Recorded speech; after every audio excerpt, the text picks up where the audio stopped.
இன்னைக்கு வந்து நான் ஒரு புகார் வந்து கொடுத்துருக்கிறேன். என்ன புகார் அப்படின்னு கேட்டீங்கன்னா, தமிழ்நாட்டில் ஒரு சில தலைவர்களுடைய பாதுகாப்பு கருதி அவங்களுடைய பேரை நான் சொல்ல விரும்பல. அது புகாரா நம்ம வந்து கொடுத்துருக்கோம். அதோடைய காப்பி எல்லா ஊடகத்துக்கும் தரேன். நான்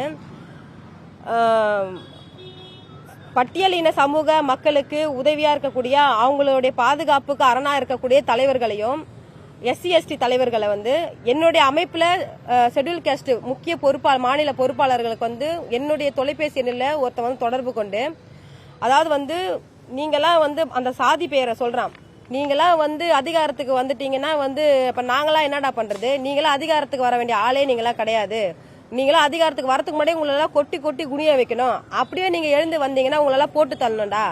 ஆம்ஸ்ட்ராங் அண்ணனை வந்து அவரை வந்து நான் அண்ணன் சொல்றேன், அவன் சொல்றான் ஆம்ஸ்ட்ராங் வந்து எப்படி நரம்பெல்லாம் அறுத்து படுகொலை செஞ்சு ரோட்ல வீசி எரிஞ்சிட்டு போனோமோ அது போல உங்களெல்லாம் வீசி எரிஞ்சிட்டு போயிடுவோம்டா அப்படின்னு ஒருத்தவன் வந்து ஒரு 2 நாளைக்கு முன்னாடி என்னுடைய போன்ல வந்து பேசினா அதை வந்து எங்க கட்சி பொறுப்பாளர் வந்து ரெக்கார்ட் பண்ணிருக்காங்க. ஒரு காவல்துறையில வந்து இது போல வந்து தமிழ்நாட்டில் இருக்கக்கூடிய ஷெட்யூல் காஸ்ட் தலைவர்களுக்கு வந்து பாதுகாப்பு இல்லைன்னு தொடர்ந்து எல்லாரும் வலியுறுத்திட்டு இருக்காங்க. அப்படி இருக்கிற சூழ்நிலை தமிழக காவல்துறை, தமிழ்நாட்டில் காவல்துறையில் இருக்கக்கூடிய உளவு பிரிவு எல்லாருமே வந்து எல்லாரோட தலைவர்களுடைய போனை வந்து எல்லாரும் இவன் பேசுறது தமிழர் படை சோரி சிறங்கண்ட கட்சி இரு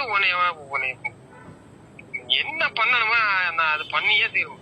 இரு நீ அன்னைக்கு தப்புச்ச இல்லன்னா போட்டிருப்பாங்க அட்டிய கோயில வச்சு போட்டிருப்பாங்க அட்டி பெதி போயிருப்பாங்க தப்பிச்சுட்டேன்.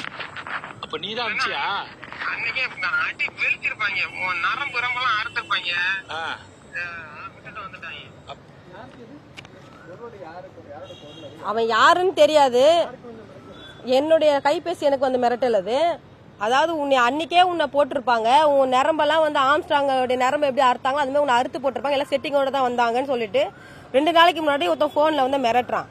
இதுக்கு முன்னாடியே வந்து பல முறை வந்து இது போல எங்க கொலை மிரட்டல் வருது, எங்களுக்கு பாதுகாப்பு வேணும்னு முன்னாடி இருந்த கமிஷனர் கிட்ட வந்து நம்ம புகார் கொடுத்து, அந்த புகார் எல்லாமே வந்து கோயம்பேடு DC ஏற்கனவே உமையாளு இருந்தாங்க ஒரு அம்மா, அந்த அம்மா எல்லாமே குப்பத்தூர்ல தான் போட்டு போயிட்டாங்க போல. ஒரு புகாருக்கு கூட நடவடிக்கை, பாமர மக்கள் கொடுக்கிற புகாருக்கும் சரி, ஒரு அரசியல் கட்சி தலைவர் எனக்கே பாதுகாப்பு இல்லாத சூழ்நிலை எங்களுக்கு அச்சுறுத்தல் புகார் கொடுத்தா அந்த புகாரை வந்து யார் இது பேசினாங்க உரிய நடவடிக்கை எடுத்தாங்கன்னா இது போல மிரட்டல்கள் வராது. சம்பந்தப்பட்டவன உடனடியா வந்து கைது பண்ணணும், கைது பண்ண நடவடிக்கை எடுத்தாங்கன்னா தொடர்ந்து இது போல மிரட்டல்கள் வராது.